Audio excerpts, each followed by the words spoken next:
जय हिंद साथियों, आप सभी का आपके अपने परिवार आसमा सिविल एकेडमी के इस डेली करंट अफेयर्स पे मैं इशार अहमद आप सभी का पुरजोर स्वागत करता हूं और आशा करता हूं कि आप सभी स्वस्थ हैं और बिल्कुल मस्त हैं। मेरे प्रिय साथियों, आज हम पढ़ेंगे 16 अप्रैल के इंपॉर्टेंट करंट अफेयर्स जो कि हमारे एग्जाम के लिए बहुत ही इंपॉर्टेंट है। तो वीडियो में शुरू से अंत तक बने रहें और अगर चैनल में नए हैं तो चैनल को सब्सक्राइब कर लें और पहले से अगर मेरे प्रिय साथियों इस चैनल में हो तो वीडियो को शेयर कर दो ना।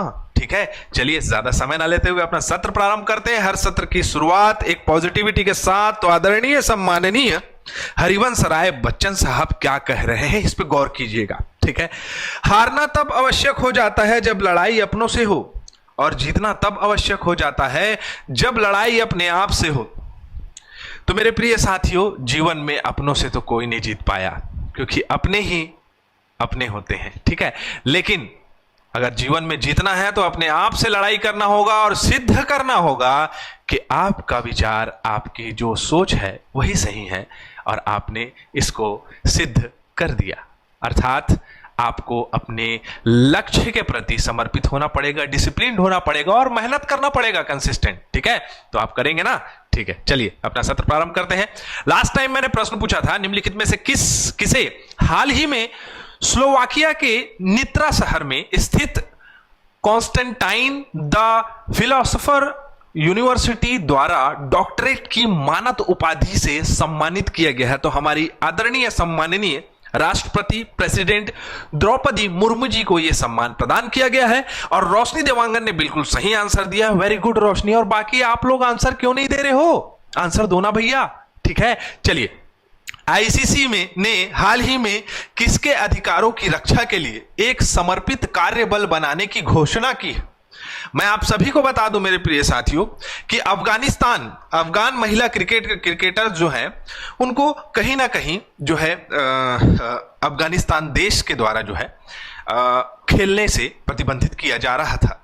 लेकिन ये आईसीसी मतलब इंटरनेशनल क्रिकेट काउंसिल का एक बहुत ही सकारात्मक पहल है जिससे कि वहां की महिलाओं के अधिकारों के प्रति उसने जागरूकता या कहा जा सकता है महिलाओं के क्रिकेट के प्रति जो है अपना समर्पण दिखाया, उनके सपनों को साकार करने का सपना देखा, मतलब आपका सपने को आगे बढ़ाया और जो है ये काउंसिल बनाया। ये जो है अफगान महिला क्रिकेटरों की मदद की, जिनको वित्तीय सहायता प्रदान की जाएगी, जिनको उन्नत कोचिंग और ट्रेनिंग सुविधाएं प्रदान की जाएगी, व्यक्तिगत गाइडेंस प्रोग्राम, विश्व स्तरीय ट्रेनिंग एक्सपर्ट्स के माध्यम से ये कार्यबल इनका जो है क्रिकेट अच्छा हो जाएगा। यहां अफगानी क्रिकेटर्स दिखाई दे रही हैं जो कि अब जैसे महिला क्रिकेट, इंडियन क्रिकेट की जो महिला टीम है पाकिस्तान की है, अन्य देशों की है, वेस्ट इंडीज की है, श्रीलंका की है, बांग्लादेश की है, उसी प्रकार से अफगानिस्तान क्रिकेट टीम की महिलाएं भी खेलते हुए दिखाई देंगी। ठीक है, चलिए अपना सत्र आगे बढ़ते हैं। ठीक है, आईसीसी के बारे में मैं हमेशा बताता हूं कि इसका फाउंडेशन मतलब स्थापना जो है वो 15 जून 1909 में हुआ है। हेडक्वार्टर दुबई है, यूनाइटेड अरब अमीरात में।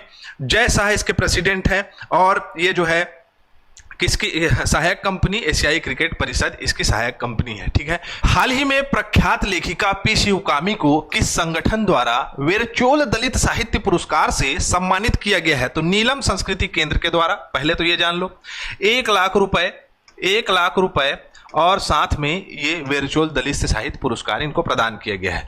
दलित उत्थान के लिए ये बहुत ही क्या बोलना चाहिए, सक्रिय कार्यकर्ता है, सामाजिक कार्यकर्ता, पूर्व आईएएस अधिकारी ये रह चुकी हैं और दलितों के उत्थान के लिए ये क्या करती हैं? तो अपने लेखन को प्रेषित करती हैं। जैसे कि देख सकते हो, दलित पहचान, हम हाशिए पर नहीं हैं, हम समाज की मुख्य धारा का हिस्सा है।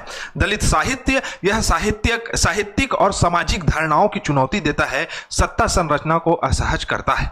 मेरे प्रिय साथियों, इन्होंने कई लेखन के माध्यम से दलितों के उत्थान के लिए कार्य किया है। ठीक है, तो आपको पता होना चाहिए नीलम संस्कृति केंद्र जो कि आपका पंडित रणजीत सिंह के द्वारा जो है ये बनाया गया है, तो इन्हें प्रदान किया गया है। क्लियर है? चलो आगे बढ़ते हैं। अगला प्रश्न हमारे स्क्रीन पे ये रहा, ये भी अनुसूचित जातियों से संबंधित है। अनुसूचित जातियों के लिए आरक्षण में वर्गीकरण लागू करने वाला भारत का पहला राज्य कौन सा है? भारत का पहला राज्य कौन सा है जो अनुसूचित जातियों के आरक्षण में वर्गीकरण कर दिया है?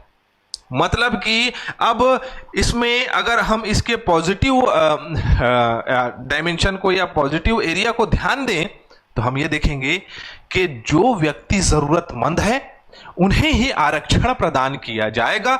अगर जो व्यक्ति सशक्त है, संपन्न है, स्वरोजगारित है, उन व्यक्तियों को आरक्षण से थोड़ा सा दूर रखा जाएगा, थोड़ा कम आरक्षण दिया जाएगा। ठीक है, तो आपको ये पता होना चाहिए कौन सा राज्य है। तो ये राज्य है तेलंगाना, तमिलनाडु नहीं है। ठीक है, तेलंगाना है। कौन सा राज्य है?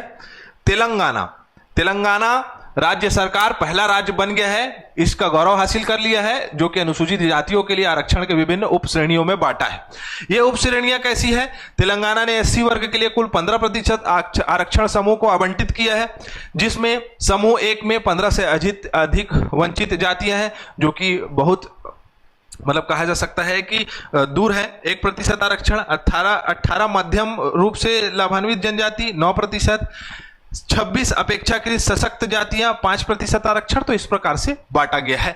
लेकिन ये आरक्षण का सवाल भारतीय संविधान के भाग में कहां आता है? भारतीय भाग में बोलता हूं आपका, और किस अनुच्छेद में आता है? तो मौलिक अधिकार अनुच्छेद 15, अनुच्छेद 16 के तहत एससी एसटी के भीतर उपवर्गीकरण कर सकती है। लेकिन मेरे प्रिय साथियों, ये कैसा, इसको कैसे समझे हम?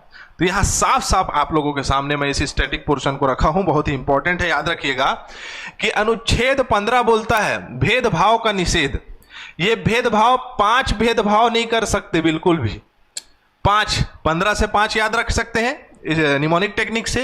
धर्म, जाति, लिंग, जन्म और नस्ल के आधार पर किसी नागरिक के साथ भेदभाव नहीं किया जाएगा। लेकिन इसका पॉजिटिव डिस्क्रिमिनेशन मतलब कि सकारात्मक भेदभाव देखें, अनुमति देता है सरकार कि सामाजिक शैक्षणिक रूप से पिछड़े वर्गों को अनुसूचित जाति, अनुसूचित जनजाति, महिलाओं के लिए विशेष प्रावधान बनाया जा सकता है।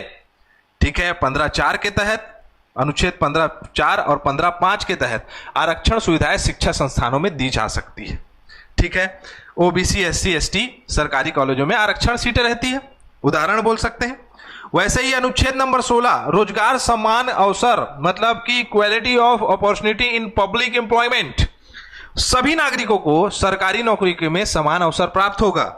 जाति, धर्म, लिंग, वंश, जन्म के आधार पर सरकारी नौकरी में भेदभाव नहीं किया जाएगा। लेकिन राज्य एसटी एससी पिछड़े वर्गों के लिए आरक्षण दे सकता है, उन्हें बराबरी मौका मिले। अब समाज में एक ऐसा तबका है जो ग्रामीण अंचल में रह रहा है। अब ग्रामीण अंचल में रह रहा है लेकिन वो शहरी वातावरण को समझता नहीं है, उसे आगे बढ़ने की चाह है परंतु आगे बढ़ नहीं पा रहा है। तो सरकार का जिम्मा है ये कि वो उसको आगे बढ़ने का मौका देगा, ऐसे समझा जा सकता है इसे। तो इस प्रकार से हम इसे जान लिए स्टैटिक पोर्शन को भी। अब आगे बढ़ते हैं। अगला प्रश्न हमारे स्क्रीन पे ये रहा। 2025 विश्व कप स्टेज 1 में भारत का रिकर्व पुरुष तीरंदाजी टीम का कौन सा पदक प्राप्त हुआ है? तो मैं आप सभी को बता दूं कि बी नंबर मतलब रजत पदक जीता है भारत ने। इससे पहले जो है पहले नंबर में कौन है, मतलब स्वर्ण पदक चीन ने जीता है, जिसमें कंपाउंड मिश्रित टीम है ना, सॉरी आपका, जिसमें चीन टीम जो है वो आपका ली झोंगयुआन, काओ विनचाओ और वांग यान, ये जो जीते हैं। हमारे भारत से जो खिलाड़ी रहे हैं उनका नाम भी होगा, ठीक है, नहीं होगा तो कोई फर्क नहीं पड़ता। हाँ है, टीम के सदस्य धीरज बोम्मादेवर, तरुणदीप राय, अतानु दास, ये लोग जो है जीते हैं। चीन जो है 5-1 से जीता है। क्लियर? चलो अगला प्रश्न हमारे स्क्रीन पे ये रहा। हाल ही में किस देश ने उच्च ऊर्जा लेजर निर्देशित हथियार प्रणाली का सफलतापूर्वक परीक्षण करने वाला चौथा देश बन गया है? आप लोगों ने यह सुना होगा जब फिलिस्तीन और इजराइल की लड़ाई चल रही थी, हमास ने जो है आपका हमला किया और वगैरह वगैरह, तब आपने सोचा होगा कि जो इजराइल है वो लेजर बीम के माध्यम से फिलिस्तीन के जो आने वाली मिसाइल्स है उसको ध्वस्त कर दे रहा था। वैसे ही हमारा भारत जो है ये चौथा नंबर का देश बन गया है जो कि इस टेक्नोलॉजी को अपना लिया है। और ये इतना खतरनाक टेक्नोलॉजी है जिसमें ना आपको किसी सैनिक बल की आवश्यकता है, ना इसमें किसी भी प्रकार के बारूद जलाने की आवश्यकता है, ना अन्य खर्चे करने की आवश्यकता है। ये लेजर के माध्यम से किसी भी आने वाले किसी भी आक्रमण को प्रभावित कर सकता है, ध्वस्त कर सकता है, पूरी तरह से क्षतिग्रस्त कर सकता है, जिसका नाम है लेजर जो है टेक्नोलॉजी। ठीक है, चौथा देश बन गया। इससे पहले रूस, चीन और अमेरिका के पास था, भारत के पास है। अब जो है इसकी खूबियां मैंने आपको बता दी। 1958 में रक्षा अनुसंधान संगठन का गठन हुआ है, इसी के द्वारा इसे बनाया गया है। नई दिल्ली भारत में इसका मुख्यालय है। शक्ति की उत्पत्ति विज्ञान में है। समीर वी कामत अध्यक्ष हैं। आदर्श वाक्य मैंने बताया था, शक्ति की उत्पत्ति विज्ञान में है। ठीक है, चलो अब फटाफट रिवीजन कर लेते हैं। जेम्स एंडरसन जो है, जिनको नाइटहुड की उपाधि प्रदान हुई है। जापान जो है एक ऐसा स्टेशन बनाया है जो 3D डिजाइन का है, महज 6 घंटे में बना और रिकॉर्ड बना लिया, दुनिया में पहला ये स्टेशन बनाया है। ठीक है, रेलवे स्टेशन।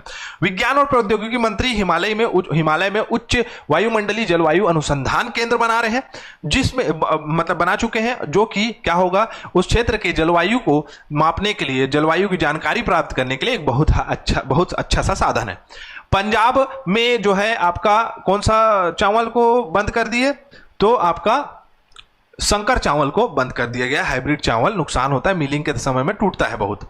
निम्नलिखित में से किस खिलाड़ी ने आईपीएल 2025 सीजन में कुल मिलाकर 1000 बाउंड्रीज मार दी है और ये पहले खिलाड़ी बन गए हैं, कीर्तिमान रख दिया है इन्होंने।